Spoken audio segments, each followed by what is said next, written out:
What if I told you you can get hundreds of potential buyers without posting content, without ads, and without messaging first? This is how top OFM agencies farm traffic right now.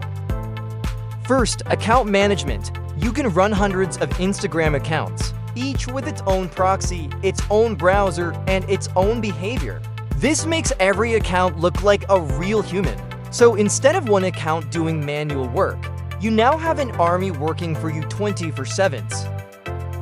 You simply enter keywords like lonely, need a girlfriend, bored tonight. The system will automatically find posts with those keywords, watch the content, then like and comment like a real user.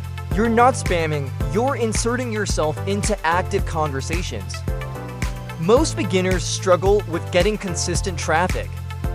They spam dismiss or wait for people to come. Both are slow and inefficient. But what if you go directly to people already showing interest?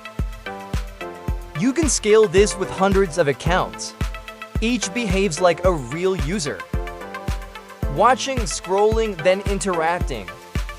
You are entering conversations already happening. People get curious and click your profile. That's free traffic. Then you convert, comment, click, follow, DM, sale. Combine it with DM automation for better results. Imagine 1,000 comments per day, running 24/7 across niches. That's how agencies scale. Follow for more OFM strategies.